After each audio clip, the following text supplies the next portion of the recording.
Yo, yo, yo, yo, yo. Welcome back to another episode of the Producers Lounge podcast. Now, this podcast is all about bringing more insight to some of the producers that we love. You know, this platform, as you know, is all about showcasing different producers, not just hip hop producers or R&B producers, but we're all about showcasing all producers.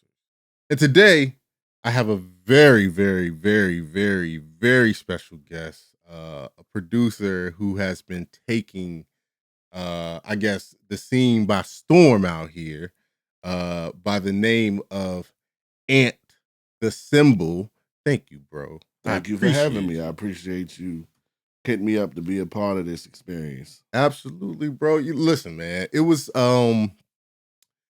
definitely you were one of those people who I knew I wanted to reach out to, like, immediately, which is why you're the second episode that we have. If you guys haven't checked the first episode out, make sure you go check that. Don Dubious, really dope episode, really dope producer, great conversation. And I think that this is going to just be another really dope conversation because, one, I feel like I can relate to how you have been navigating through the music scene. You know what I mean? Oh I yeah, think for sure. you've created albums completely produced all by you with a whole bunch of different artists on it. You know what I'm saying? Not just working with one artist, although you have done that, as we've, with your latest release with Trig. But you put out albums, that are almost like compilations, or mixtapes. I wouldn't say mixtape, but compilations completely produced by you, and with just an array of artists. You know what I'm saying? And what was that experience just like? Especially with creating. Man, I'm trying to remember the name of the album. It's what is it? The newest one? No, not Triggs. Oh, the one before that. Yeah, the one I know before who that. I Cause am. I know who I am. Yes, I know who I am. And I was listening to that today, and I was just listening to, like, just the array of artists that you had on that album. Like, what was that process, like for you, just in general, creating that album? Well, I started putting together like ideas, like just different little sound ideas Mm-hmm. for a non-hip hop album back in 2015. Right. And then I had a whole bunch of them. I had like maybe 50 ideas laid out. Mm-hmm. And then my hard drive crashed. Yeah. So everything was shaken up. And I started working on it again, but maybe subconsciously out of fear of not being ready to do something of that scope yet, I decided to do another hip hop compilation, Mm-hmm. which there was nothing wrong with me doing that. Like everything happens when it's supposed to happen. But from there, that just like moved me in a direction where that was where I wanted to go at the time. So Mm-hmm. like I wanted to, make hip hop beats work with MCs more. And that's when I got locked in with Gritty City. Okay. So I had like that project was put on the back burner. Mm-hmm. And then when the pandemic rolled Mm-hmm. around, I came back to it because we was just at home all the time. Like, what were we doing? Right. We Right. were Right. just sitting around looking at the people we live with in the face, watching TV all the time. Mm-hmm. Like we had to do something to pass time. So I decided to revisit this idea and start reaching out to people because we knew like most people had home studios and stuff. Right. So they were ready to work. And then once I did the first couple of songs, it just like took off. And I started reaching out to different people that I respected. I would say 95% of them were like, yeah, let's do it. Right. Right. And the more I felt comfortable, the more I just ran with it. Right. Right. That's, I think, one, that just is a testament to, one, just the Richmond community, especially when you think about, like you said, 95% of the people were just like, yo, ready to go. And the fact that you had, like I said, the list of names that you had on that, varying from, from like Chance to, of course, my older brother Mike, and then you had Doe Eyes on that, and then I mean, it was just a wide range of people. That's what really, like, for real, when I was listening to it, was like impressive to me when I first heard it. Because, of course, like I said, I'm listening to it today just to kind of refresh my ears on it. And but when I remember when I listened to it the first time, I was just like, man, it's like the range on the album was intense. Yeah, it's one of those things where I knew what I listened to and I knew the music that I put out to the world, and what I listened to, I wanted to reflect more in what I was putting out. Mm-hmm. I wanted to open up people to one with enrichment as far as music. Mm-hmm. Like, it's not just hip hop around here that is interested in doing this type of thing. Right. So Right. let's show everybody what can be done. And two, I wanted to make an album that I would listen to Mm-hmm. in literally any mood, Right. Right. Right. because everybody wants to hear a certain thing at a certain time. And I feel like there's anything that can fit any mood on that album, Mm-hmm. and it still flows together. Like, Very, very. that was something that was in my mind as I made it. I was like, it has to incorporate many different parts of Richmond. Mm-hmm. It has to incorporate many different genres, Right. and it has to be cohesive. Like, these are like the three major bullet points that I had in mind through the whole process. Absolutely. And one could always say that they believe that's what they did, but it's not ultimately up to them. Like, Mm-hmm. through listening to what other people had to say about it, I feel like I executed it appropriately. Yes. And I will definitely say you executed I that appreciate appropriately. that. It was like I said, it's a vibe, a consistent vibe throughout. Unexpected vibes. And you get introduced to a lot of, like, a lot of those artists that were on there, I was hearing for the first time, and I hadn't been exposed to it. And even, even to a degree, you as a producer, you know what I'm saying? I kind of learned more about you. I mean, so with that, who are you? Like, as Ant the Symbol, how would you describe yourself, who you are, like, as a producer? I'm curious. I'm Curious. passionate. Mm-hmm. I'm very diligent. I'm very particular. Mm-hmm. It's hard to be that particular without being an asshole. Like, it's another thing that I've had to, like, okay, find a balance in Mm-hmm. being approachable, being easy to work with, Right. but not surrendering your vision to other people's feelings. Right. Right. Right. Right. Because I do have a certain way that I want things, as any musician would. Mm-hmm. I don't even consider myself a musician or an artist as much as I have somebody who just loves music Right. and wants to share it with people that I love, which Mhm. is anybody that's taking the time to listen to my Right. music. Right. Right. That's like taking the time to really listen to it, not just like skim through it Mm-hmm. and approach me because I've become a name in whatever scene or whatever. Mm-hmm. Like, people that actually like feel it and feel like they're learning something about me by listening to it. That's the main thing that I want to do. I wanted to share with everybody how much of a lover of music I am. Right. And I think, like, again, listening to not only that album but Trig's album, what I feel like I learned about you was that you have an extensive range, right?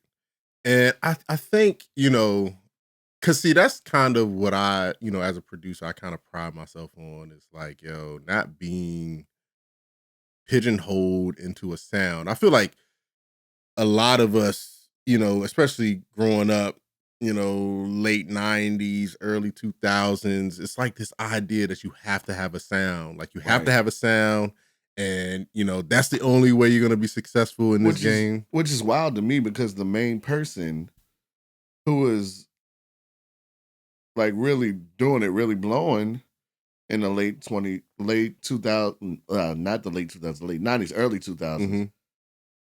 Pharrell, Neptunes. Mm-hmm. It's like they would have the hip hop stuff, they would have like R&B, like, And then the and then the NERD shit. Like NERD stuff. Just there were ways to do it, and it was right in front of everybody's face if they were willing to do the mm-hmm. research. But for some odd reason, everybody was like, "We got to have a sound." Yeah. Other than Neptunes and the whole Soulquarians thing, Right. Right. everybody was, trying to like stick to a sound, trying to like veer from what they usually do, but still like having a certain sound. Like when DJ Premier did the album with Christina Aguilera, Mm-hmm. he made that work. Like it sounded dope, but it was very much primo. You're listening to the whole thing, you're like, oh, I know exactly who's producing this because it has that sound. Right. Right. Right. Right. And I don't think that people need to have that as much anymore. Mm-hmm. Like you can have different sounds Mm-hmm. in your repertoire, but still like be able to put your flair onto it. Right. That's what's more important now, being able to put your flair onto Mm-hmm. it instead of just having like somebody automatically being like, oh, I know that person because they use the same instruments over and over Every again. time. That's like we off that now. Yeah, and I just feel like in general, like you know, it's almost like a trap, because for one, I think, us being from Richmond, right? We're top of the South, bottom of the North, we're a heavy, college town. We got military folks, so the influences come from all over. Yeah, You it's know a what I'm saying? melting pot. We It's a can do melting pot. We can do literally anything that we want to in order to contribute to this the art, Richmond the sound. Richmond sound. That's what I'm whatever that may whatever be. that means. Which I feel like we hear it and we recognize it more so than we can describe it. Right. Right. Like we're right. not like, oh, Richmond sounds like this and this and this. Mhm. But when we hear something that comes from here, the soul of Richmond, anybody that's been around here for a long time, that they put their heart and soul into, you could be like, oh, that's Richmond right there. Mm-hmm. And that's how I feel. I'm like, I sit back and I'm listening to your album, your albums, and I'm just like, there's no way you would sit here and just listen to it and pinpoint, like, and be like, I mean, certain tracks you would just be like, yo, that has to be a completely different producer. You know what I'm saying? It's like it's that versatile. It's fun to listen to. And I think from a producer standpoint, it's just like, oh man, like, like you were using kind of like, some records felt like had a house feel to it, you know what I'm saying? And it was just like, I could appreciate the risk, that's being taken. But it's like being from our space, is it a risk? Or is it just you being yourself and just like expressing things that you've been feeling? You know what I'm Exactly. saying? Like, yeah, I didn't feel like it was a risk while I was making it. Mm-hmm. It wasn't until I was about to unleash it to the world where I was just like, wow, hold on. I hope that I'm not alienating anybody that was listening to what I did before and expected that again. Mm-hmm. But at the same time, like in the back of my mind, I was like, well, I don't really care if I'm alienating them Right. because I'm doing what I want to, and everybody knows the amount of soul that I'm putting into this. Right. Luckily, when it came out, everybody was like, oh, this is it. Mm-hmm. Which was one, a shock, and two, a sigh of relief for me. Mm-hmm. Because like I remember the first day it came out, OG Ella called me up immediately and was like, this is different. This is crazy. Like he literally just hit me up to let me know that he really liked that album. Then posted a video of himself dancing around the sound of Not Too Late. I was like, Right. oh, I did not expect this, but you Right. know, the reception that was coming from it all weekend from different people that honestly could have been like, this ain't really my thing. Like Mhm. that good reception was there, and it made me realize that it wasn't really a risk. It's just like me being me. Right. Right. And that's all it really needed to be. And I think that's really that's all it really needed to be. I feel like and you know, the goal is for people to learn who you are. And only way you could do that is by being your authentic self. You know, through, you know, when they see you in person, through to when they hear your music, it's like, nah, this is me. This is what you all are gonna get from me when I you know pull together my people who I want to work with and the Right. sounds who I want to play with. I'm a dig into a bag that you're gonna be like, oh man, like who knew he was capable of all these sounds. I mean, especially when you think like, you know, the hip hop community is pretty tight. Yeah. You know what I'm saying? So it's like when you see somebody, you know, go outside of the community and start bringing people in, and it's like a beautiful thing because it's like you're like a conduit, you know what I mean, to all these different areas. And that's another big thing that I wanted to be like, not in a self-serving way. I just know that what I wanted to see out of this city, like just through knowing so many different people that were tapped in so many different ways, I've been able to see what's going on in like rock scenes, like Mhm. acoustic, house, Mhm. R&B, hip hop. Like I've been able to get at least little glimpses of all of that, especially having social media as a tool. Mhm. Like you're essentially being fed what other people want to feed you. You're able to feed them things. Right. So being able to feed them things, I got in my head that I wanted everybody to see exactly what's going on here and how we could all be doing this together. Right. Like the first time I had rehearsal for the live band show, Mhm. we had people that were like, "Oh, I'd never actually worked with you before. I'd actually never Right. actually done anything with you before.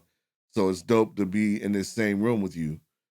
And that made me feel like I was doing exactly what I set out to do. Yes. And people are able to make their own connections through that, just like I was through Right. being able to see all of that stuff. Right. Like this doesn't directly have anything to do with me, but like when the Newland Prize came out, Mhm. Mhm. everybody of different areas were able to see the different people that were nominated for it. Some people, if they really, really were invested in it, specifically Illa Styles, shout out to Illa Mhm. Shout out Styles. to Ella. What you're gonna do is you're gonna find people that are able to fit in your narrative Mhm. and elevate what you do, and you elevate what they do, and you're gonna step out on that and make something extremely dope, Yep. like he did, like I did. Shout out to Ella. Shout out to Ella. He's the person who uh put me on acid 4.0. I mean 1.0, which was one of the very first dolls I ever used. He That was also one of the gave first me dolls I used the too. acid, and he also gave me helped me figure out my I guess my pseudonym NameBrand. He said brand name. I said I think I like NameBrand. So Yeah, shout out to Illa. Right down the street, we all grew up in Fernbrook together. Shout out to Illa. I'm glad you even mentioned my nah, guy. yeah, Illa is. He's a I think mastermind. a lot of people know how important Illa is to this scene, Yeah. and anybody that doesn't know how important Illa is to this game needs to really do their homework Homework and and talk to find out people around here because he is tapped in yeah, and he knows he has a hell of an ear. He's always had an ear for it. Been putting together albums for years, even if not even his own albums. Like we would get Illa to come in just to listen to the album, help sequence the album, help put skits into the album. Yeah, like he's a producer in a different sense. Like yeah, for sure. Yeah, and every time he has an artist that he works closely with and they have an interview, he's right there to support him. Oh yeah. And that's something I do also. Like it's just it's good to support your people on that level. And that's part of being a producer. Yeah, he invests himself into the project. Yeah, it's like this is what sets a producer apart from a beat maker. A producer is invested in the whole process. It's like, yeah, you make the beats, or maybe like as an executive producer, you get somebody else to make the beats, but that's your ear. That's your mind being like, I think this is where you should go with it. I think this is who you should push it to. I think this is a part of yourself that you should show. Right. Instead of just being like, here's a pack. Right. Yeah. I am so like with the albums that I produce solely, you know what I'm saying? Like I like to be involved. Now I guess because I spent so much time recording people, like I don't really enjoy that process anymore, right? Yeah. I have become very much so the person that like, hey, you come to the studio, I'm gonna make the beats in front of you. Yeah, see, that's not exactly how I work. But one thing that I do is I'll make beats after listening to a majority of said person, whoever I'm working with, discography, and talking to them about where they want to go with a certain thing. Because what if they want to do something that they haven't done before? Right. It's like you have to know what they're comfortable with and where they're trying to go in the future, and like make that for them. Right. And they have to understand that they can't make any just like random request of you. They have to know you too. Yeah. But yeah, like I like making beats with them in mind, meeting up with them every once in a while, and I sequence beats that I make. Like if I'm doing a whole album for somebody, I'll have a whole instrumental, like instrumental version of said album made in advance. Send it to them with that sequence. If they like it, perfect. If they don't, we can make it work. But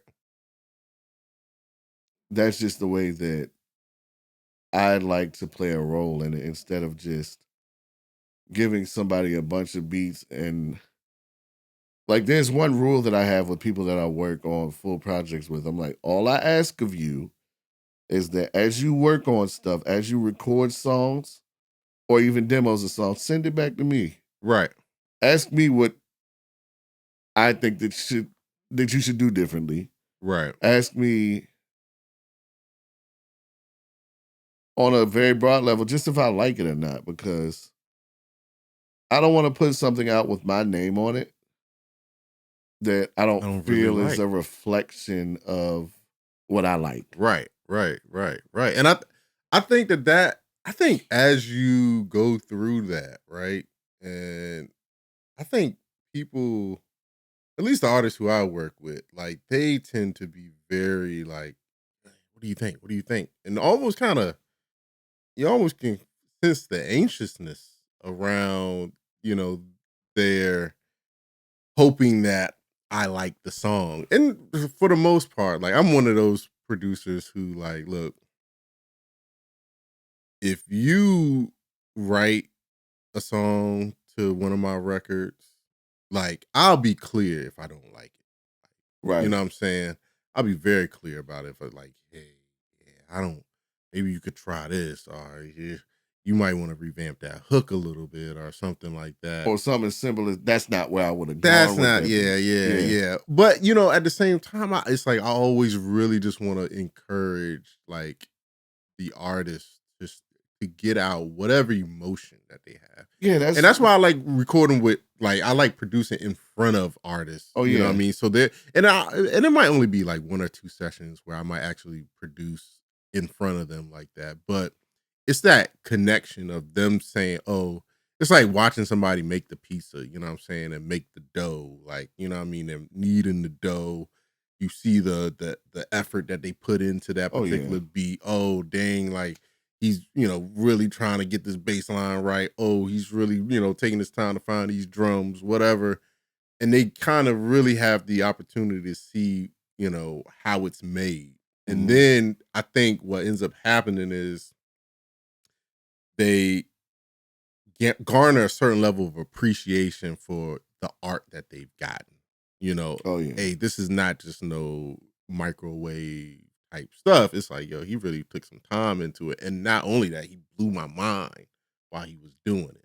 You know what I'm saying? So it's like I like to have that engagement right there. And then after that, it's like, okay, boom. It's like we could do things back and forth over the Oh, phone, yeah. our tech stuff, and I'd be like, here, what do you think about this? And whatever, Yeah, and the but main thing that I really, like, want with it mhm. is for the artists I work with to find that balance and between finishing a whole project and being like, okay, here's what it is, Mhm. and being anxious about how I think about it. Mhm. Because this isn't just mine, it's It's yours yours. too. Yeah. But it's not just yours, it's mine too. Mhm. Exactly. Like there has to be a level of balance and respect Yes, there. yes, yes, yes. Completely agree. And Completely and agree. there are like artists that I know that have found that perfect balance. Mhm. And hats off to them because they make this exciting. Yeah. Yeah, it's like you're excited while you're working on it. You see it as it's building up, as it's Mhm. becoming something, as it grows, it starts to develop the overall idea that you had when you started. Right. You get to hear it when it's done. You get to be proud of the whole thing because you saw it through that whole Mhm. process. Mhm. Mhm. Like After Wake by Illiterate was one of those. Like I Mhm. didn't produce the entire album, but everybody knows like that's my A1. That was best man at my wedding. Like Right, right. the way we communicate is very thorough Right. in real life and in music. Mhm. Like that whole album, like I saw it from the very first song that he started to write up until the release party. Mm. And it was just beautiful seeing that whole, let's say like a documentary in my mind, like that whole thing play out Right. and how it ended so beautifully. Right, right. And knowing what I would like, being like, oh yeah, I suggested that he did it and it sounds great. Mhm. Like there's nothing wrong in being proud of something that you contributed to something. Yeah. Yeah. I think, pushing watching well, creating the album, right? And watching how your influence helped bring this beautiful picture together. You know what I'm saying? Like you said, even on the records that you might not have produced, right?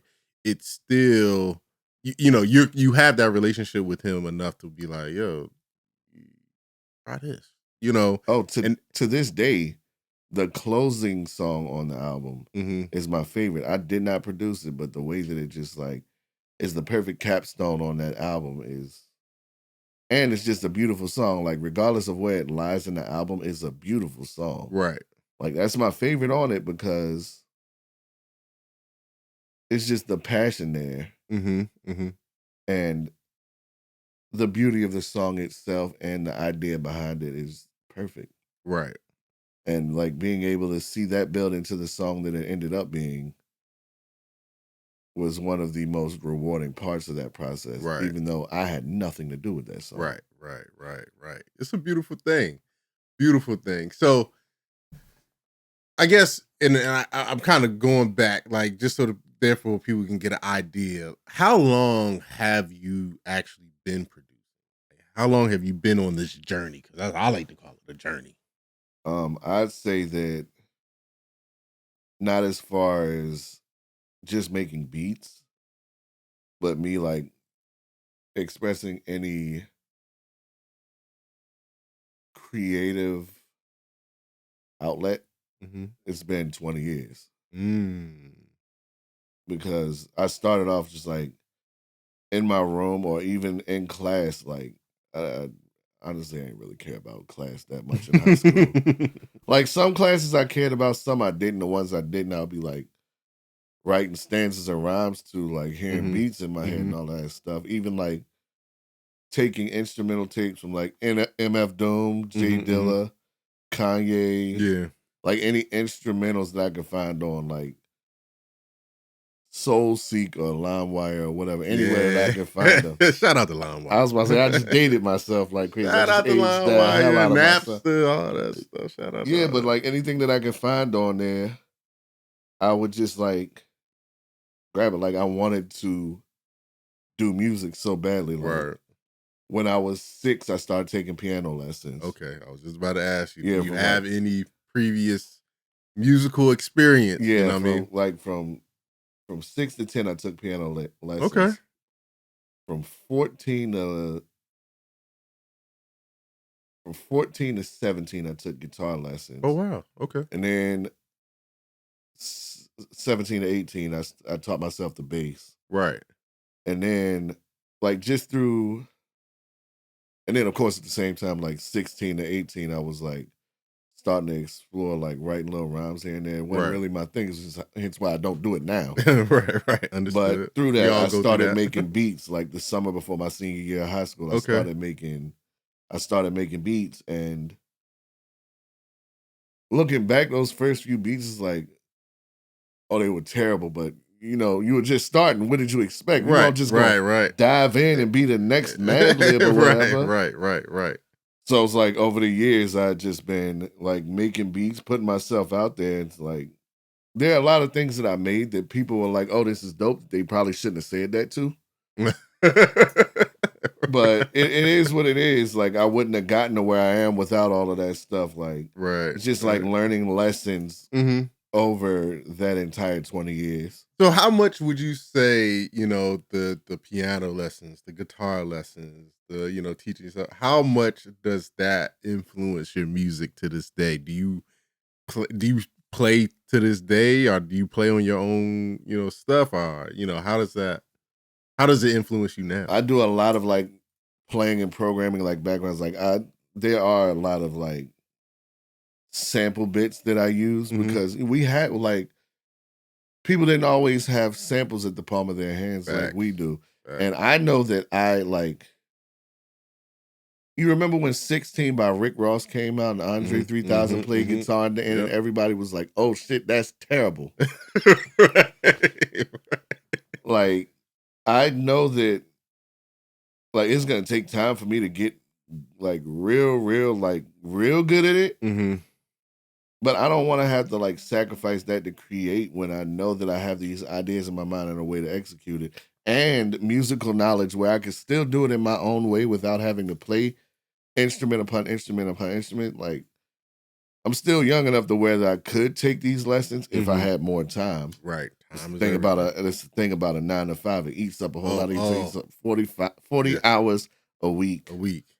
Yeah. And that 40 hours could be spent doing something else like learning instruments. Learning the instrument. Like I'd say I could do on a basic to intermediate level what I'll have to do. But my knowledge of theory is something that I could put to use in conjunction with samples that I use. Like I'm gonna say this here. I don't often like saying this to people out. Like I have perfect pitch, so if something's a little sharp, if something's a little flat, like I hear it right away. And it drives me crazy. So I'm like real particular about like how together something can sound. But leave a little wiggle room for experimentation. But yeah, I would love to play more like guitar, bass, piano, whatever I can get my hands on and learn. In my songs. But for now, it's just like using programming, playing, and samples together. in a way that makes sense to the ear. Yeah.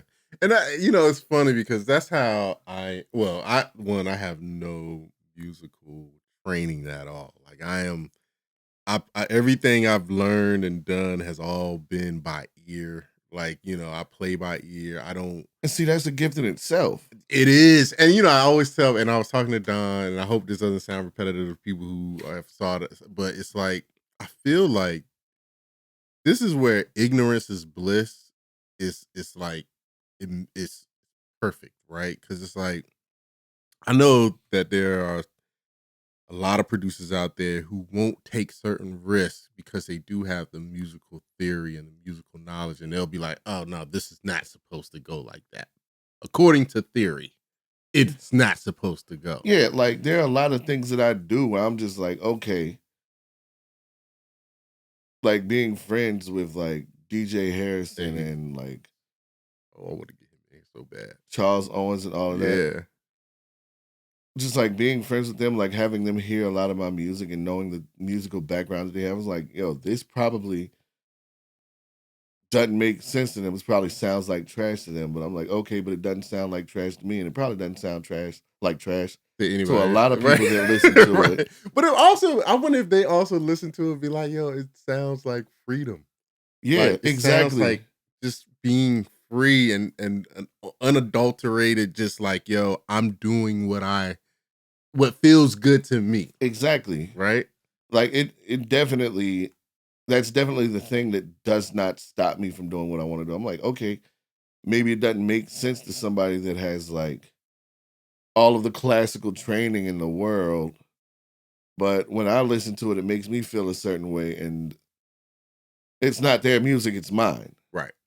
If it comes to a point where I collaborate with somebody on that level, they can make it their thing. But what is at the foundation of it all is what I wanted. Right. And if it doesn't make sense to them, fine. If it makes sense to me, that's really what matters the most. Right. And really what makes sense is different for everybody. And I think, sometimes being able to express that as producers and just have fun and not be so, I guess, tied up to, what is in a theory stance correct. You know what I'm saying? And being able to do and perform and create and I guess experiment in such a way, that ultimately you end up creating something that, nobody's ever heard, but through that they start defining who you are. Exactly. You know what I'm saying? Like, I've never heard this, but it's like Bliv. Like when I heard Bliv for the first time, you know what I'm saying? I remember I was at a show, and and he's up there doing his thing, man. And it was like unlike anything I had ever heard, anything I had ever experienced. I'm watching this dude just go up there with his SP, and at the time, because I'm a computer based producer, you know what I'm saying? So I'm not familiar with what the SP is, at the time when I'm seeing it. And I'm like, is he doing this live? Like, what the? Like, my mind is good. Like, I mean, really about to explode. Yeah, right? Bliv is fucking crazy, man. Like Insane. he was one of the first people, like when I was starting to like emerge onto the Richmond scene. He was one of the first people to say, "It's like, yo, you're doing the thing," and like, I'll be over his house every week, just like shooting the shit, like listening to records. And I didn't get my first SP until 2021. Yeah, I think it was 2021. And so from about 2007 or 2008 until 2021, I would just like watch Ohbliv and like the way that he did things. Like I remember very early on, actually seeing him make a beat. Mm-hmm. Like that just like that process lived rent free in my head. Oh my goodness. Like And once I I'm was jealous. finally I've never even all the years I've known him, I've never been to his spot. Never DJ Harrison the same. Like and every time I see both of them, we always have the same conversation. Oh We yeah. both had the same.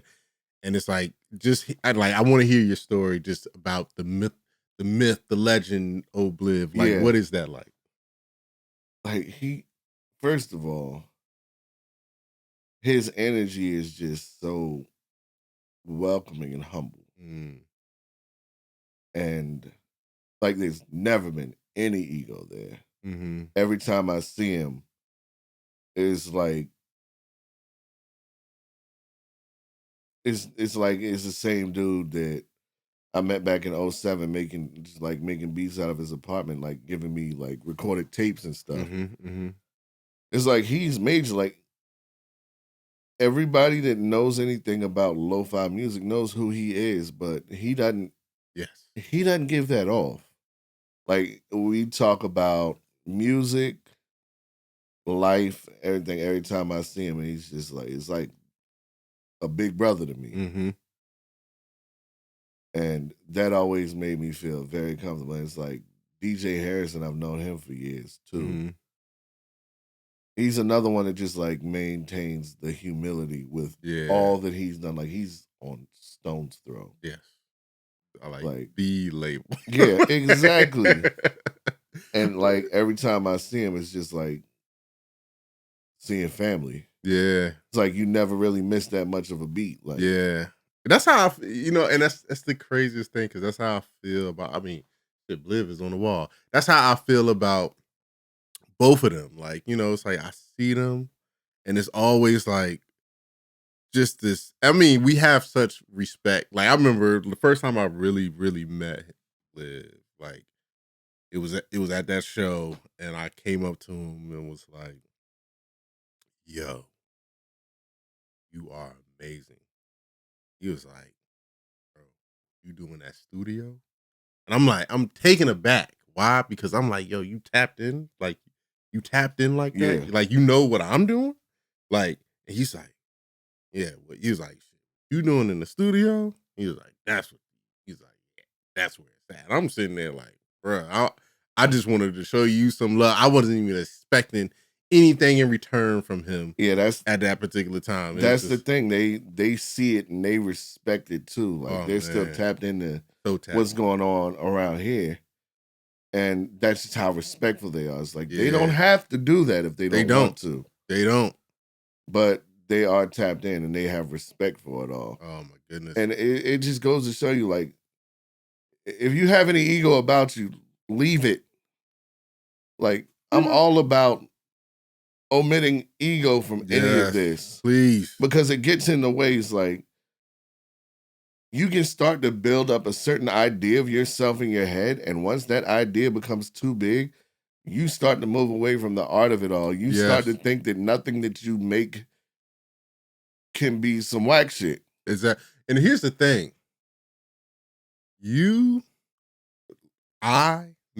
I'm the only one who thinks about myself the way that I do. Exactly. Everybody who you encounter has a different opinion of who you are. And that's why I'm like, when it comes to music, like you said, like, egoless. Mm-hmm. Egoless. Remove the ego from the music. Now, here's what I will say. When you're working with an artist, right? And, I've recorded tons of artists, and being a recording engineer is a very delicate process, right? Mm-hmm. Because you have to, it's only room enough for one ego.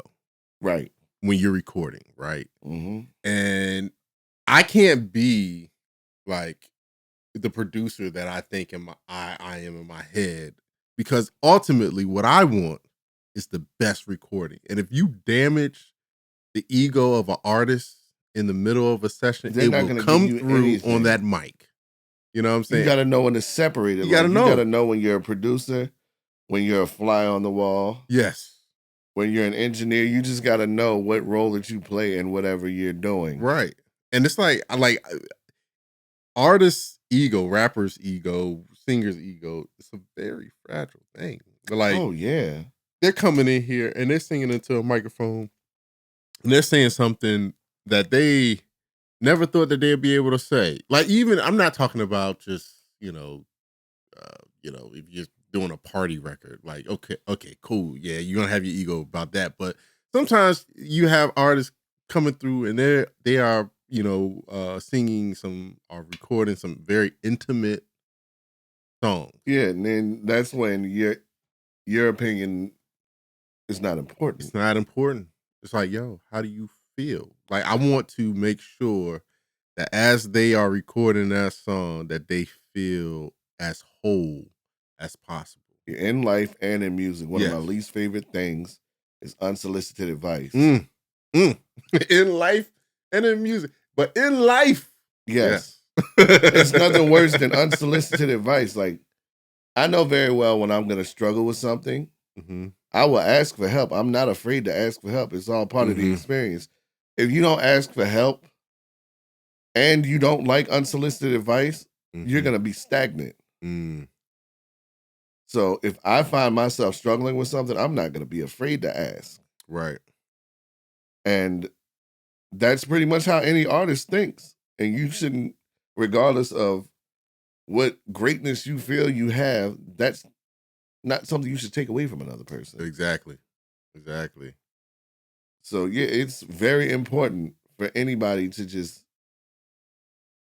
know if you're dope, know you're dope. Yeah. But don't make that like a baseless thing. Like, there's a difference between confidence and delusion. Yes. Yeah. Don't have baseless confidence. Like, do what you have to do. And if you feel comfortable and other people are just like, aren't like, nah, you shouldn't do that. Because people will be honest. Like, have enough ego to continue what you do, but don't have too much to the point where you think that you're greater than what other people think. Right. Because what's the use in trying to make a career out of something or putting something out there to the masses when nobody's gonna give a fuck? Nobody's gonna enjoy that shit, you know? Exactly. I feel like, and that's, definitely one of the things that generally I love about our community, is that it hasn't always been this way. Egos have always flared up, within the community. But I feel like in this particular time period that we're in right now, I feel like it's starting to become managed and people are realizing like, hey, we're all in this together. Yeah, egos are starting to definitely take a back seat now. Backseat. They're not disappearing. Like, No. I still see a lot of egos around here. And I think, and you know what? It's there's a place for it. Yeah. You know what I'm saying? Like when you're recording, bring your ego. When you're performing, bring your ego. But right when that mic stops, right when you get off that stage, hey, pack that. Humble yourself. Put that in your back pocket. Put it. Know it's there in your back pocket. Exactly. But put it in your back pocket. Know when to bring it out. Yeah, absolutely, yo. And that's what I think I love just about, what I'm saying, you. I love about Ohbliv. I love about DJ Harrison. You know what I'm saying? Is that there's an ego less there. And maybe that's just something I think that comes with producers. You know what I'm saying? I think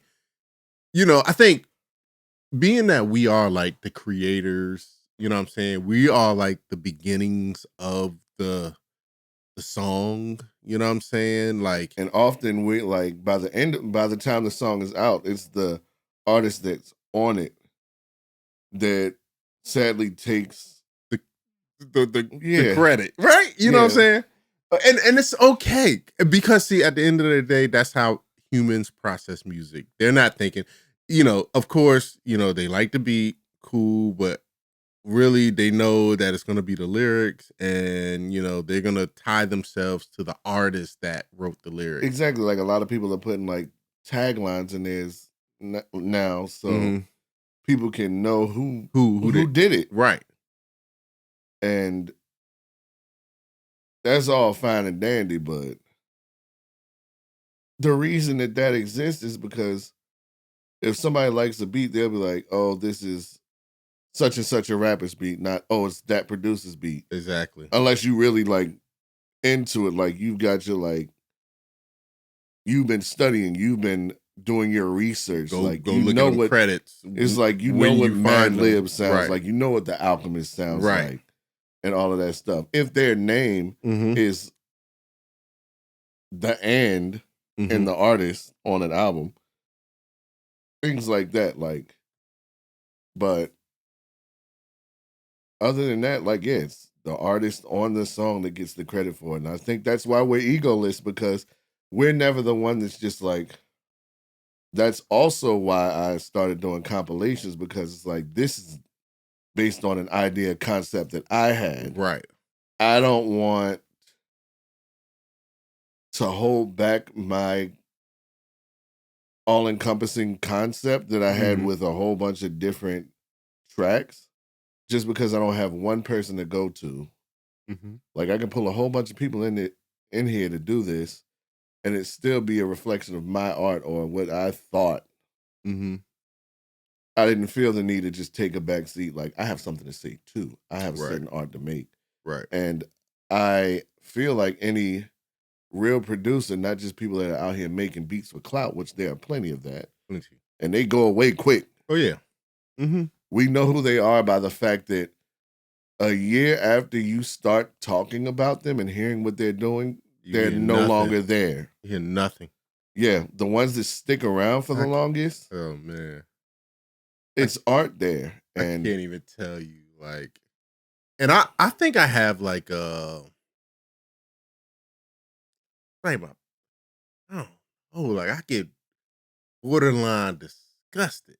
You know what I'm saying? When it's like somebody, you know, they start out making beats and then you check in on them maybe a year later. And they're like, no. Yeah, but I just it's like, no, I don't do that no more. I decided to do this. Like, it's like I it turns something in me that I just be like, it's like, okay, if you're able to switch lanes this often, it just means to tell me that you either don't have the passion for it and just want to be seen. You just want to be seen. Or you don't know how to express that passion. You really just need to sit down with it and know that everything is an instant. Because, I mean, shit, I've been doing it for 20 years and I'm still figuring things out. Bro, when I sit there, like, and I think, like, you know, I started when I was 13, 1998. I'm sitting there, like, fell in love with something that, like I said, I didn't have no musical background or anything.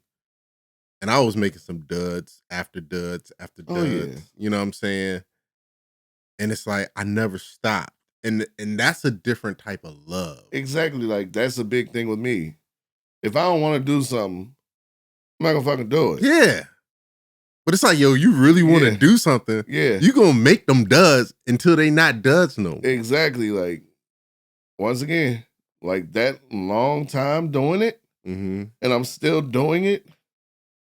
If you know me, you know that that's serious, because I'll let go of something that I am not fully passionate about. Right. Like, nobody can make me do anything that I'm not into. Like, I don't believe in, like, don't half-ass 4 things, whole ass 1. Right. And and you know what? I think the reason why you're able to do that is because it's like, you know, you love making beats. Right. It's like, I know I'm passionate about this. So if I don't feel the same way about this that I feel about making beats, it might not be it for me.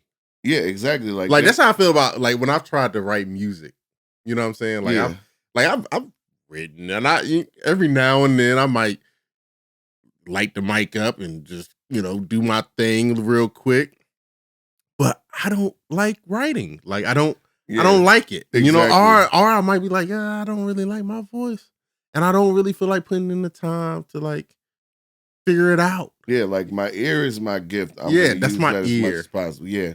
That's my ear is my gift. I know what I feel like I know what people what will resonate with people. It's funny because you know, people you know, you mentioned perfect pitch, right? And it is one of those things that you kind of I know for me it's like because I feel like I have it, but I feel like maybe I don't have it. Maybe I've just made music for so long that my ears kind of trained. And see, I You think know what I'm about saying? that too. You Like know what I'm it's one of saying? those things that imposter syndrome sometimes gets That's you. that's you know, but it's like I'll sit there and I'll listen to like it's like so sometimes like you know I'll be you know working with a sample right, and I might find a nice break beat right that I really love, and I'm like, why do I love this break beat?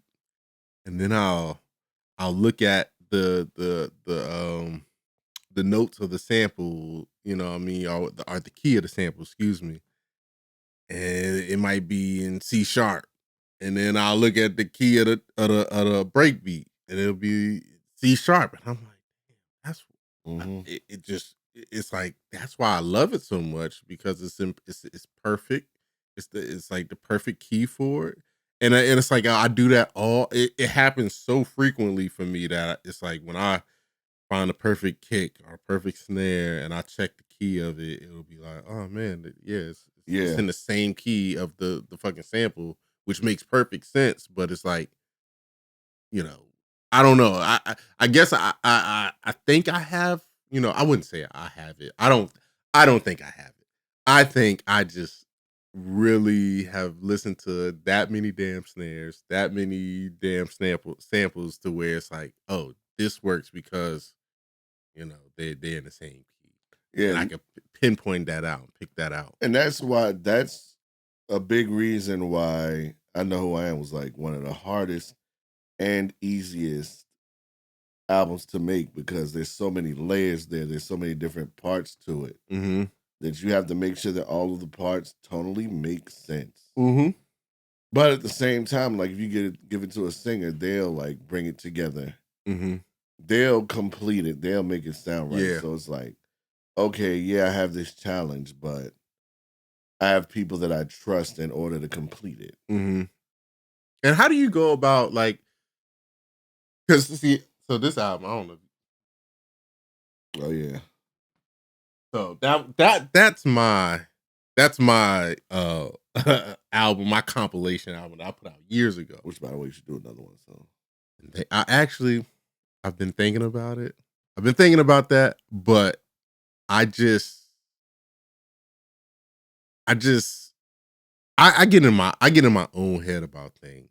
I actually had a whole one done, a whole another one done. And I have never released it, but I get in my head about things, or it takes too long, and then my sound kind of evolves, and it's I'm all just like, part of the process. it Like is, and I'm terrible, and I'm terrible about that, and that's why I admire, and I'm gonna bring these guys up again, Bliv, DJ Harrison, you know, I'm gonna bring that up because it's like you guys have been putting it out, output, output, output, output.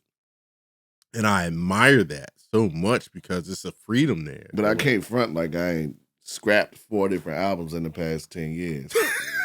Well, you know, that's true too. You know what I'm saying? But Yeah. I still admire it, and I'm just like, and it's like I want to do another, you know, Saturday morning project.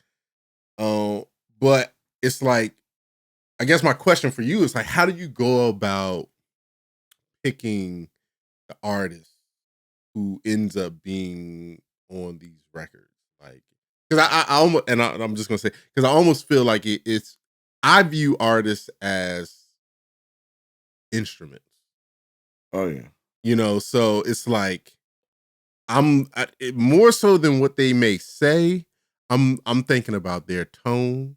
I'm thinking about their ability to put, you know, their ability to kind of flow into records. Exactly. Like I'm thinking about that Like, yeah, like a big part of it for me is like I can tell as many people as I want to that I want to work with them all day. And there are a lot of people that I want to work with, but when it comes time for me to put something together, it's all about who makes sense in the scope of what I'm doing. yes. Mm-hmm. So if there's somebody that I don't reach out to for an album, Mm-hmm. it's not that I respect them any less. It's just like I had a very specific thing in my ear, and here are the people that fit into what I was trying to execute. Mm-hmm. And that's just how it works out. Like I know what sounds right over a certain thing in my head. Right. Sometimes it comes out exactly like I planned it in my head. Mhm. Sometimes it doesn't, for the better and for the not great. Right. Right. But I have the ideas in there, Mm-hmm. Mm-hmm. and I want the right people to have them. Right. And I think you, I mean, listening to your projects, you have definitely selected the right individuals.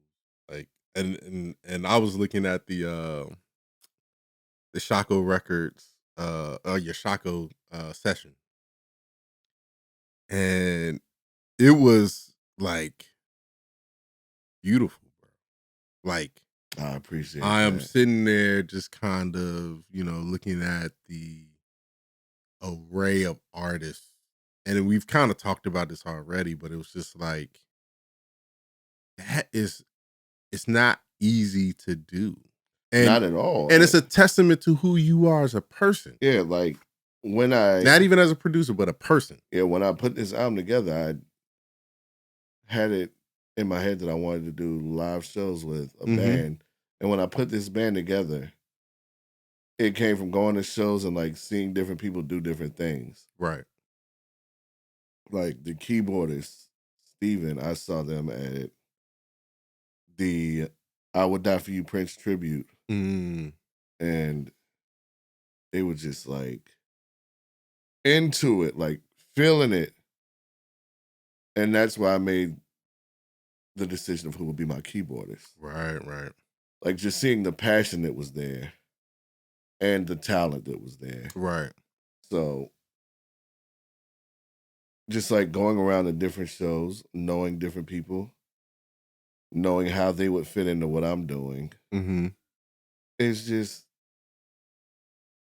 It's a hard thing to do, like narrowing it down. Right. But when you finally get it right, oh, it's the best thing ever. Yeah.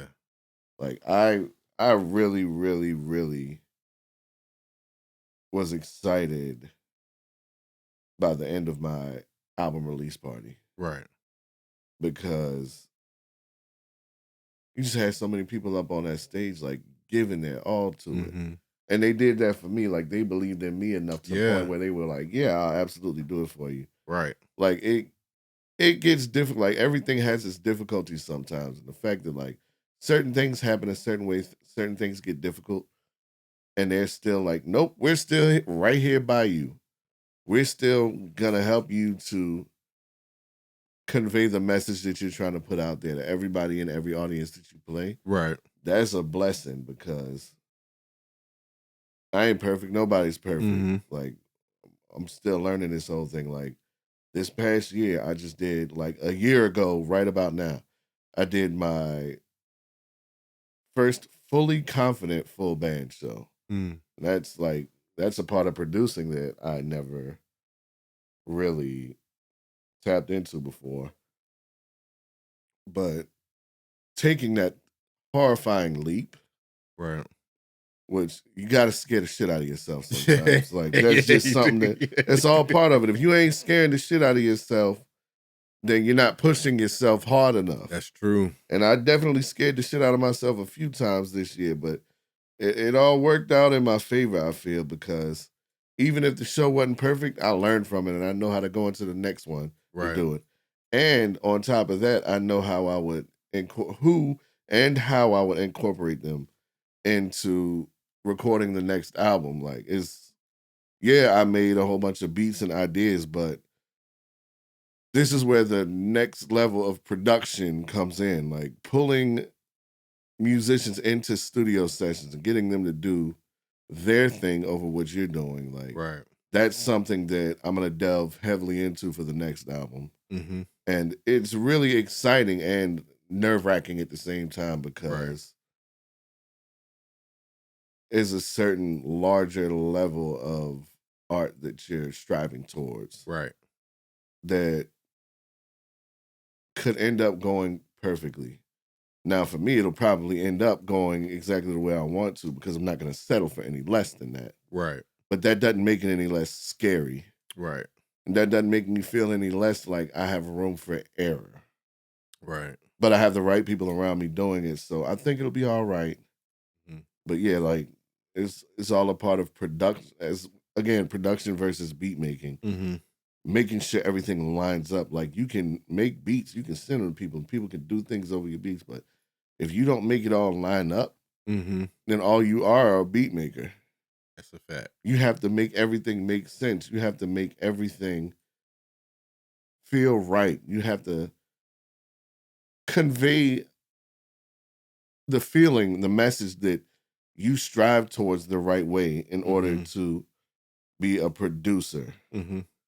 And there are times where I have been a beat maker. There are times where I have been a producer. Like production, and it's okay. It's nothing wrong. I feel like some people There's might. nothing wrong with being a beat maker. There's nothing wrong. Yeah, that's just not like if somebody considers me to be a beat maker always and treats me like a beat maker instead of a producer, then I understand that because it's the way that people are conditioned to view us. Right. But I would advise them to really either talk to me about it or dig into what I've done. Right. Do your homework. In order to see that, no, that's not all I am.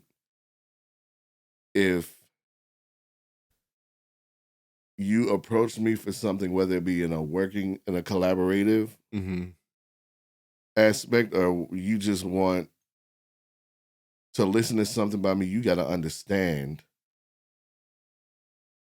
when to assign me a certain label. Right. A label, yeah. Title, label. Yeah. You really have to understand that. And you understand that you're not going to be able to dictate when I do that. Like, right. And I think that is, one of the things that I feel like as producers, beat makers, whatever, we play that role. That role should be interchangeable depending on what you're working on. I feel like like when I'm producing a whole project for like when Junie Mac, when I produced that whole project, it was like, oh no, he coming through here. We sitting down, like, you know what I'm saying? I'm not the person who likes to be in studio sessions as much anymore. Yeah, but sometimes you just gotta like sit down and shoot the shit. Sometimes, but that's what happens when we sitting down and we making the beat.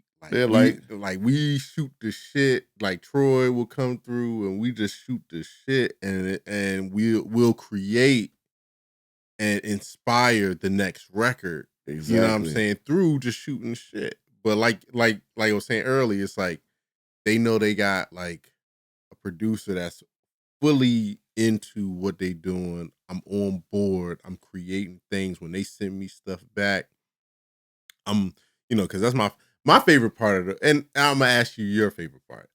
What is your favorite? And this question, it wasn't a part of the question, so don't be taken off guard. But what is your favorite part of the recording or the album making process?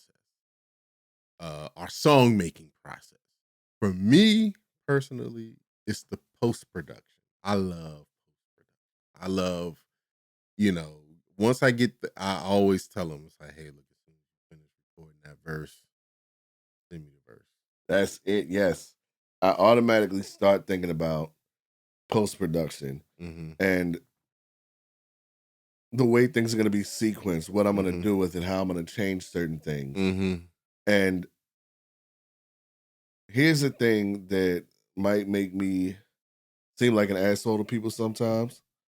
Like if I send something to a MC that has a mind for production or something like that, like they want to hear it a certain way, and they send it back to me in a certain manner, that is for a project of mine, like I don't necessarily want you changing stuff like Yeah, that. don't touch it. Yeah. Don't touch it. And if you do, like send the idea to me. I'll tell you if it's dope, but it's Right. like if we're getting down to like, okay, this is gonna be it, like I don't want you mixing it yourself Oh yeah. and then sending it back to me because how do you know that's how I want it? Right. That's not what I want. So I love post production too. Mm-hmm. Or when I even start thinking about post production, to a point that if somebody gets in the way Mm-hmm. of my post production process, that will sour the way that I think about it. Yeah. Almost to a point where I'm just like, oh, well, I've got to pivot and do this a different way now. Yeah. Yeah. Because I'm going to enjoy this. I'm going to have it the way that I want it to be. Right. Right. And I think, you know, and I always like when I you know, when I'm working with the artist, I always tell them, you know, that's kind of like the protocol. Like record the verse. Typically they're recording it at Mike's house. I'll be like, get Mike to send the verses, record it. That's always an answer I do. Yeah. It's like, if you're recording it at somebody else's spot, have them send me the stems right away. Immediately. And you know, and typically what ends up happening, I can't tell you how many times, and this is this is probably the reason why I like the post-production phase, because I have made people like cry. I have made people, you know, just kind of, you know, do everything else, you know, in that you could think once they hear the final product, like, because I always tell them, like, when I give people beats, or I bring them in for them to kind of listen to beats and audition beats for people. I always tell them, I was like, hey, look, the way I make music, I don't fully produce a beat, you know. So what you're hearing right now is a skeleton. It's Right. just it's just enough to inspire you to write something. And, you know, but if you like it, let me know and I'll send you the beat. You do your thing. And once you record it, send me those verse back. And then, like, because what I'm gonna do, I'm gonna take it all the way there, because really at that particular point, you're just the missing instrument that I left space for. Exactly. Right. And sometimes it ends up being like, I'll change part of a beat. Sometimes I'll take and put it over a whole new beat, send it back, and they're like, well, my delivery is off. I want to record it again. Then do that. Do that. Fine. Yeah. Fine. Because now now we're just playing off each other. Exactly. Now we playing off each other. I love that. For the best product possible. Exactly. There's this one song that I did for the next album that I'll hopefully drop this spring or summer, when I'm sitting back getting adjusted to, you know, the change in my life that's about to come up. Right. When I like lessons. Yeah, when I'm in the house switching, like trying to finish all of this up, hopefully I'll be able to drop the album and, you know, stay in people's orbit. So yeah, I've got that album. It's called Apollo Legend. Ooh, we got. Are you giving us like some exclusive information right now? Kind of. People know that it's gonna be my last rap compilation. Oh, just because I like what I was able to establish with I Know Who I Am, and the next big album that I'm working on, like that, will probably come out in 2025. Okay. Like, I've sent it out to the people that I want on it and all that. So that's gonna be a while, but it's like I was telling you earlier off the mic. Like, after doing I Know Who I Am, I don't want people to think that I've changed. I want people to know that beat wise, I'm still that nigga, you know? I want them to know that. And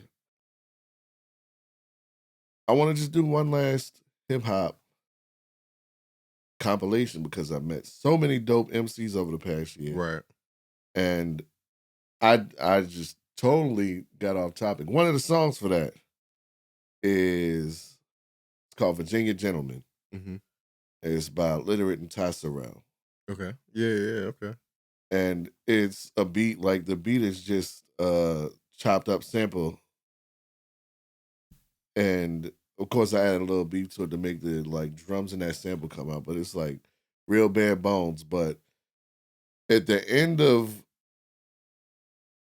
the back and forth, Illiterate starts spitting his differently. Mm-hmm.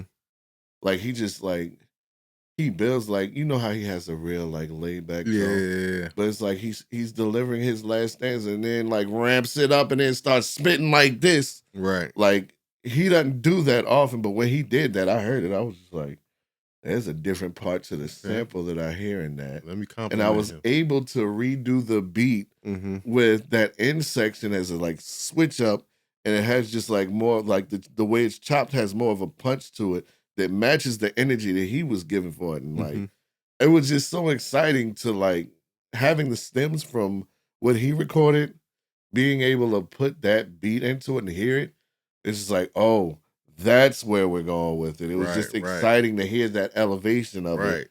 And that's why I love pre-production so much, because you know you have something dope, but you can also make it better. Yeah, I feel like that's the whole point, because I think a lot of people, especially people who kind of get their beats off of, let's say, YouTube or wherever they may get it from, it's limiting. It's limited. Like all you got is that 2-track. It's never gonna be anything more than that 2-track. It's not gonna be customized for you. You're not gonna have somebody on the other end that's gonna be like what you did, like, oh my goodness, he's doing something that I haven't heard him do before. Or how can I make this more of a moment than him? There's like, he's showing me he wants a moment. Exactly. Right now. So let me give him a moment. Exactly. Because illiterate, like, he's always a very contemplative rapper. But this is just him like almost doing some braggadocious, like rapidy rap shit. And when he did this, I needed to meet him with the energy that he was bringing, because it's something special that he did. Right. And he's owed to make that pop as much as possible. Right. Man, yo, like, I think, listening to you talk and listening to, how you kind of go about,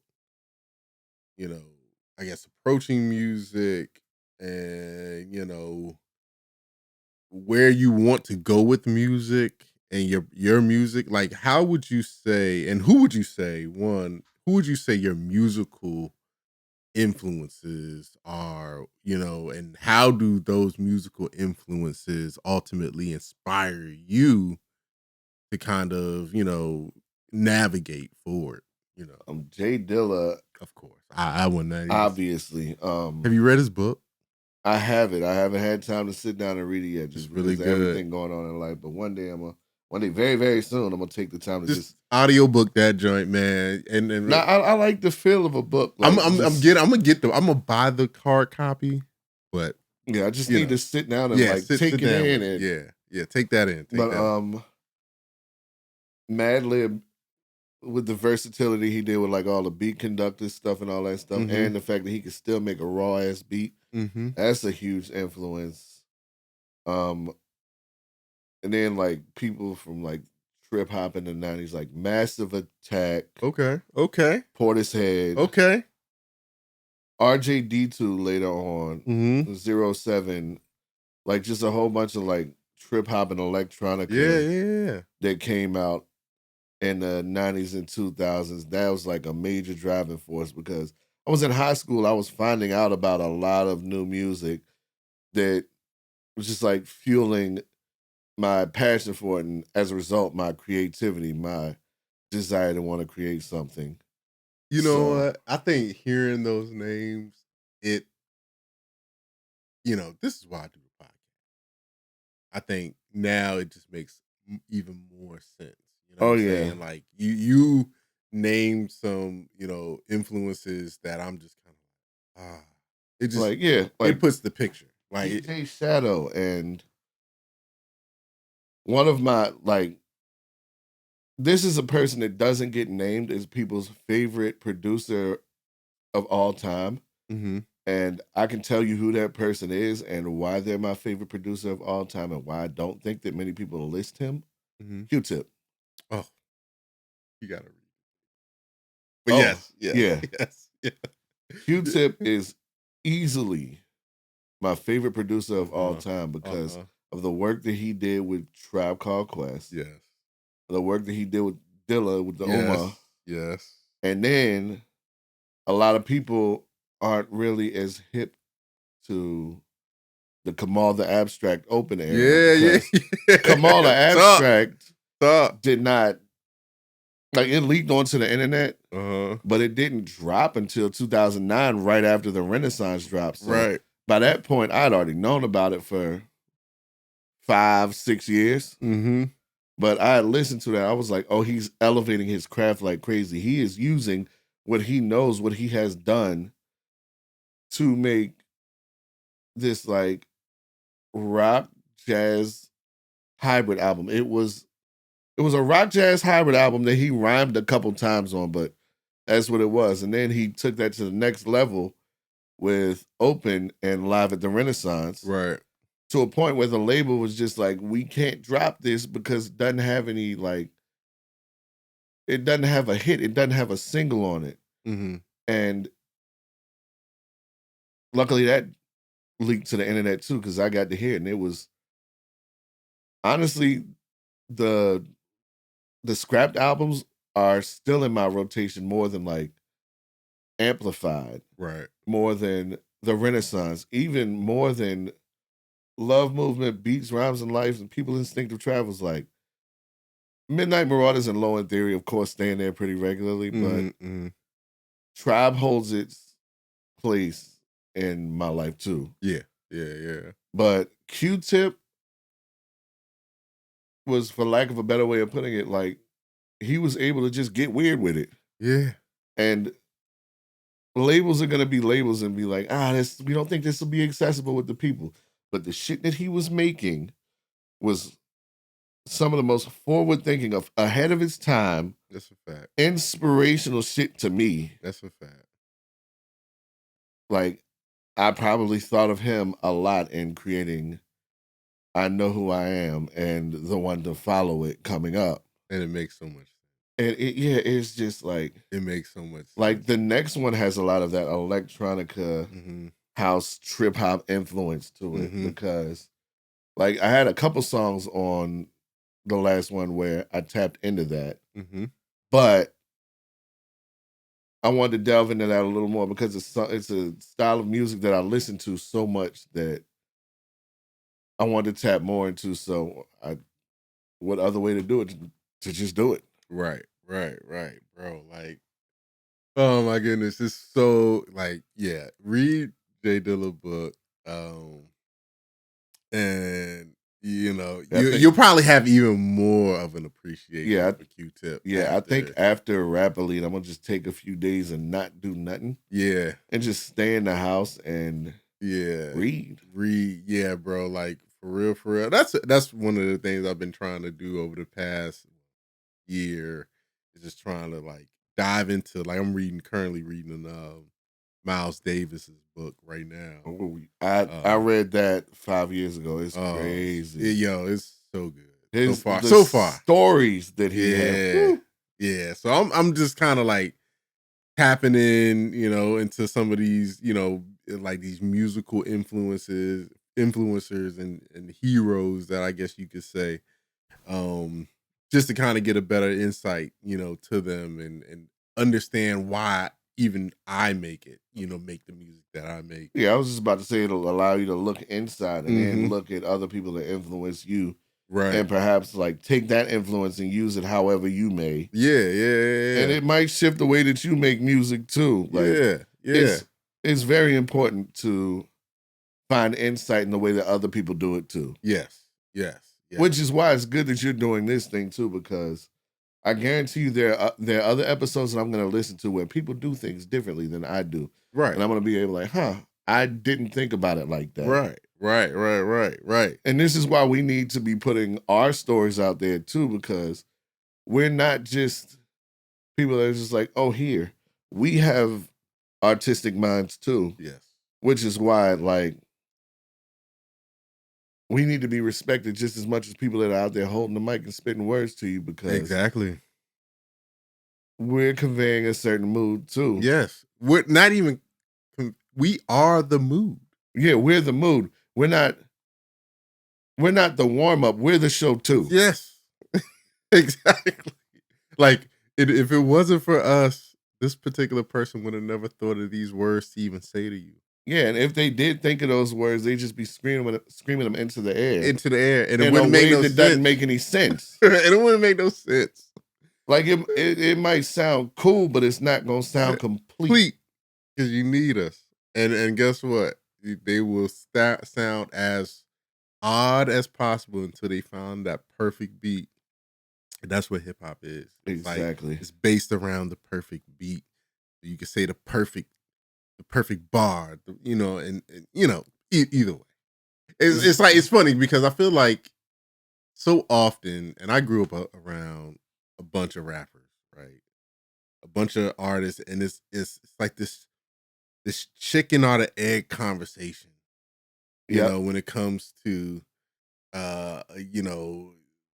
beatmaker versus artist, and I'm like, no, it's not a chicken or the egg. It is, hey, look, the beat is what inspired you to do what you do. And it's not even just a like producer MC thing. Like, in high school, I was around a lot of bands, like metal bands, hardcore bands, even jazz bands, just like a lot of people that like played instruments. Like, it's the same thing. It's like people want to think, oh, like, who's most important out of all of that? Nobody's most important, because all of these pieces need to come together in order to make what it is that you hear. Exactly.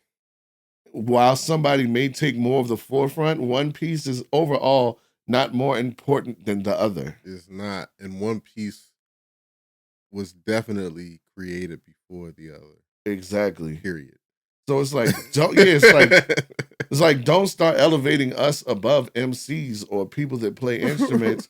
Hold everybody on the same level. Give everybody that creates the same amount of respect that you would give anybody else. Exactly. Because we all play a part in it. A major part. And I just feel like, that's really what the Producers Lounge is all about, is making sure we accentuate that particular piece of it all. It's like, hey, because I know for years the producer has always played the background unnecessarily, and not, and unfortunately they have played the background, and I feel like there has yet to be a platform that truly champions the producer, gives the producer a voice for them to say and explain how they do what they do, which is why I'm about to ask you, hey, what is your process like? Like, when you sit down to make a beat, like, I know some people start with the drums. I know some people start with, the melodies. Some people, have their, I guess, process, so to speak, when it comes to making music. What would your process be? It varies. Like, I just sit down, and honestly, it starts with me just like listening to something that I'm feeling that night. Like, if I have something that I'm going into, like a certain project, a certain mood, I listen to something that fits that mood. And if I'm starting with a drum beat, that's what I'm starting with. I'm starting with keys. I'm starting with a sample. It all varies. Like, I never know when I sit down at that desk how it's gonna come together. Right. But once again, like, I don't typically make music in front of other people because I just like having like that peace of mind, that solace that comes with it, in order for me to like take the time that I need to get into where I need to. Right. Sometimes it's fruitful. Sometimes I come out with a lot, and sometimes it's just like I'm gonna go to bed now. I don't have anything to give. I feel that. Yeah, but yeah. First, I have to find the mood, and then I just have to find like key in music determines how it's gonna come off. Like whether it's gonna be happy, whether it's gonna be aggressive, whether it's gonna be sad. Right. So it's like finding the right key to convey that I want to is a huge part of it. And like finding drums is a huge part of it. Yeah. Because if something hits too hard where it's not supposed to, it's gonna throw the whole mood of the thing off. Yeah, facts. I think you know, I like to definitely produce from on the stance of like, hey, I'm a big on melody, so it's like I always typically start with. Yeah, like I'm huge on melody, but also the drums can help me figure out which kind of melody I want to incorporate into the whole thing. That's a fact. So if it's not the actual melody, it's driving the melody in my mind. Right. So I think like, and I have a few more questions. And we're gonna wrap it up, but this has been. Oh, it has. I looked at the clock and we've been talking for almost 2 hours. I'm just sitting there realizing like the same thing myself. I'm like I haven't even gotten through the majority of the questions, but I feel like we kind of touched on all. I was about to say we've kind of like chipped slowly away at all of them, which means that we're having a good conversation, man, and that's what this is all about. So really important because I know we do have a lot of producers, who are up and coming, who are, still figuring themselves out. What would your advice be, up and coming producers? Or if you were to talk to your 17, 18-year-old self, what would you tell your 17, 18-year-old self? Don't stop. Like, it was funny. Like, I said this partially in jest a few weeks ago, just because I know me. And I was just like, everybody like keeps using keep going. Yeah. Like when they think somebody's doing something dope, they're not like, yo, that's dope. They're like, they say keep going. I'm just like, well, what else you think I'm gonna do? That's a real It's like, did you think I was gonna stop? Like I said that in jest, but honestly, for people that need to hear it, it's very, very important. Yeah. I just didn't need to hear it. Like I'm not gonna stop doing this anyway. Yeah. I've been doing this. I've been doing this over half of my life at this point. Right. Why would I stop now? But yeah, like to my 18-year-old self, I would definitely say keep going. Right. Don't let anybody try to mold your creativity. Your creativity is your creativity. Don't like fuck the unsolicited advice. Right. Yeah. Like do what feels right to you. And if for some odd reason it doesn't feel right, figure out why. Trust your gut. Right. And find like if what you're doing is to be done in a collaborative manner, find the right people. Like you could be excited to work with a lot of people. You could have your dream collaborators in mind, but once you get in a room with your dream collaborator, if y'all's minds ain't in sync, what do you have? Right. So make sure that you are working with the right people. Yeah. That's a gem, and I hope everybody kind of heard that. So, what upcoming projects do you have coming? I know you kind of mentioned one. Yeah, an Apollo Legend. Hopefully, will be here summer or fall. Like, I've got all of the features. I've got 8 tracks, at least partially done. Maybe like 4 or 5 fully done. Right. Maybe just need to be re-recorded. Right. And then beats out there to different MCs. Like, this is gonna be one of those where you don't see the same MC on the album twice. Beautiful. Beautiful. Because there's so many people out here that I wanted to work with. Like, Mhm. if I had to do an album with everybody that I worked with, it would have to be like a 50-track triple album. And I don't want to do that. So right. it's like, it's all love to anybody that I didn't send a track to and I said that I wanted to work with. Right. It's just how the process goes right now. You get who fits in perfectly, as I said before. Right. But I don't want anybody thinking that I'm like, if I don't include them, because if I told you you're dope, You're dope. you're dope. I'm Right. not just saying that for my own health. And I'm gonna Right. tell you you're dope for the same reason people tell other people keep going, because you need to hear certain things in order to realize what you're doing. But if I leave you out of the process, don't think you're not dope. I mean what I say when I say you're dope. Right. But yeah, an Apollo Legend, last hip hop compilation. But it won't be the last time I do an album with MCs. Like, I'm starting to have to be a lot more selective just because a lot of people are hip to it now. A lot of people are tapped in now. So I'm having to be a lot more selective with who I'm doing whole projects with, but there are a couple that I have in the works now. And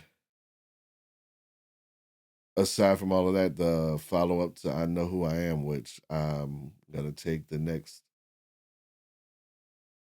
6 months to a year to work on and get right. Bring different instrumentalists into the studio. I'll be doing that one on the Shaco Records again. So Okay. And I won't be going to them with an album almost finished, so that'll like open up my opportunities as far as like bringing a full band into the studio. All that. So things are gonna sound to the public a lot fuller and different, but to me a lot like my other influence that I listed previously. So that's an exciting process, and I can't wait to see that album unfold. Right. But yeah, just like Shout out to Shaco Records. Yeah, shout out majorly to Shaco Records. This past year wouldn't have been possible without them. Yeah, shout out to them. Like, swear to God, I saw my followers in a year go from 1,300 to 2,000. Beautiful. In a year. Beautiful. And I don't think I would have been able to do it. I don't think I've been able to do it. I wouldn't have been able to do it without them. Yeah, man. Shout out to Shaco Records. Yeah, but that album will be out through them, and otherwise I'm just be out here doing what I love to do, bringing music to the people. And with that, last question, I'm gonna ask all my guests this. What is one fun fact about yourself outside of music? People wild out about this all the time when I tell them or they find out. I was born on Leap Day. I only know one other person. Shout out to Celicia, that is born on a leap year, I guess, a leap day. So how old are you for real? First of all, I get a birthday this year. You get a birthday this year? I will be 9. 9. Shut up. That is so hilarious to people. And you know what? I mean, all my life, people have just been like, so how old are you really? Yeah. And they be throwing out wild numbers. Like a week ago, somebody was like, oh, that means you're like 5. I'm like, shit, I wish I was 20 again. It's like you gotta know your timetables in order to know how old I really am. That is hilarious. And I'm gonna give you a math test. If I'm turning 9, how old will I be? If you're turning 9, you will be 30. No, 36? Damn. 36, yeah? Right? Yeah, good math. Okay. Good math. There we go. I got that right. You know what? Funny enough, like my homegirl Celicia, we met in college, and it's like I try to make sure I tell her happy birthday every year.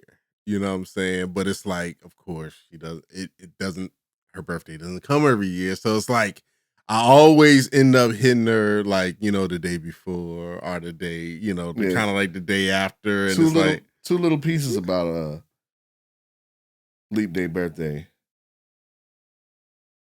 First of all, I was not legally 21 until March 1st, 2009, because technically wasn't born yet on the 28th. I was born the day after the 28th, which is the first. Right. And to people that have heard interviews with me before, I apologize for telling this story again, but it is a real interesting story. Ohbliv, illiterate, Gordy and Michael and I had this huge basement party on February 28th, 2009. And it was great, but I technically couldn't drink yet because of my ID. And it was a Saturday night. Right. So I went home, woke up the next morning. It had snowed 8 inches. This is my actual 21st birthday. 3/1/2009. It had snowed 8 inches. I was not going anywhere. I was so mad. I was hot, boy. I was like, I was ready to burn. I was ready to just like burn the whole thing, and that's how I was gonna melt the snow. Like straight up. I was tight, bro. Like it was bad. And Facebook always gets it wrong. Like they automatically just like have everybody wishing you happy birthday on the 28th. So once that idea is in your head that technically I wasn't born yet on the 28th, it's always weird. It's like, oh, in my mind, my birthday is tomorrow, but everybody's hitting me up today. It's kind of crazy. Right. And I know I do that to my homegirl. I'm gonna start doing that to you too, man. Like and she always, cause I'm like, yo, what day do you prefer me to hit you up on? She was like, yo, as long as you hit me up around the time. Exactly. Like if you hit me up, that's beautiful. Right. You remember. Thank you. I remember. I always remember because I'm like, yo, that gotta be a difficult thing. Like, especially when you go a few years. All through grade school, everybody would like just clown me. And it's like somebody would start to say, so that means you're only, yes, that means I'm not how old I actually am. It's like, you get tired of it. Right. But you kind of got to deal with it for the rest of your life. Because you can't change. You can legally change your name. You can't legally change your birthday. Cannot do that. Oh man, look, man. Thank you, bro. Thank you. This has been a beautiful conversation. There's a lot of things going through my head as far as production and the way that I deal with the public, and just like being able to put a lot of it out there feels really good. Yeah, man. And being able to put it out there in a calculated, positive way, not just like thinking about it and feeling a certain instant way about it. Like it feels good to get it out this way. Yeah, man. And look, bro, like I want to just say again, thank you. You are one of those producers that I'm really proud of. You know what I'm saying? I really appreciate that. Keeping the scene alive and adding vitality to the scene with your sound. It's so many of us around here like that love it.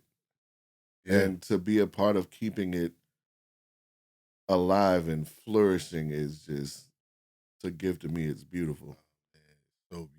And again, bro, like I want to say thank you. Just know, like, this ain't the first time you've been here, but this, you always welcome to pull up here. Oh, of course. I think, we need to collab or do something, figure out something. Or just pull up and shoot the shit. You know what I'm saying? Because clearly I don't think I got through everything I really wanted to kind of, talk about. Until like midnight. Midnight trying to get this out. And Lord have mercy. Yeah, and look, I know we all got things we got to do in the morning, but bro, I just want to, again say thank you. Please, I must say, keep going. I know you don't need to you don't need to hear that. I was about to say ain't no words there, but man. Keep going, continue to push forward. I'm proud of you. I'm happy for you.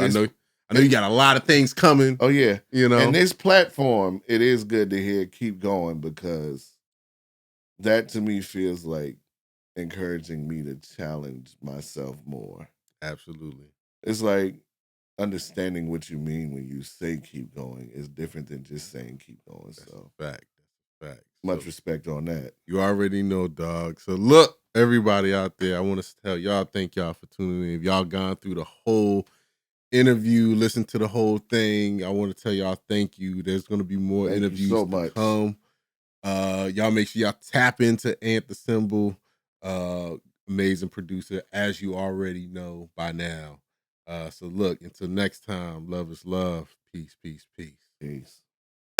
Bro, thank you, man. incredible. That was fucking awesome.